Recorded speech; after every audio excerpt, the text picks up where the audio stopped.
அரசால் அனுமதிக்கப்பட்ட பீடி சிகரெட்டுகளை விற்பனை செய்யும் வியாபாரிகளை குறிவைத்து போலீசார் தாக்குவதாக வணிகர் சங்கங்களின் பேரமைப்பின் தலைவர் விக்ரமராஜா குற்றம் சாட்டியுள்ளார். திண்டுக்கல் மாவட்டம் பழனியில் செய்தியாளர்களை சந்தித்து பேசிய அவர், அரசால் அனுமதிக்கப்பட்ட புகையிலை பொருட்கள், பிளாஸ்டிக் கவர்கள் ஆகியவற்றை விற்பனை செய்யும் வியாபாரிகளுக்கும் காவல்துறை மற்றும் அதிகாரிகள் தொல்லை கொடுப்பதாக கூறினார்.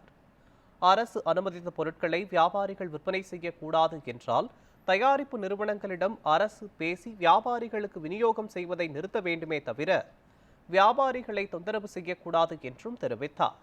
புகையிலை விற்பனை செய்யக்கூடாது என்று அரசு முடிவு செய்தால் தமிழ்நாடு முழுவதும் புகையிலை உற்பத்தியாளர்களை முதல்ல தடை செய்யப்பட வேண்டும். அதே போன்று பீடி சிகரெட் விற்பனை செய்யக்கூடாது என்று சொன்னால் ஐடிசி போன்ற பெரிய நிறுவனங்களை அழைத்து கடைகளுக்கு சப்ளை செய்யாதீர்கள் என்று திட்டமிடுங்க. ஐடிசி கம்பெனியை வச்சே நீ வியாபாரம் பண்ணி போய் சொல்லட்டும். ஆனால் காவல்துறை நண்பர்கள் இதுதான் வேலை என்று மற்ற வேலைகளை பார்க்கின்றார்களோ என்னவோ தெரியவில்லை, இதுதான் வேலை என்று பார்த்து கொண்டிருக்கிறார்கள். புகையிலையை பில் போட்டு வாங்குகின்ற வியாபாரிகளையும் வழக்கு பதிவு செய்ததை திரும்ப பெற வேண்டும் என்பதை நாங்கள் வலியுறுத்த இருக்கிறோம்.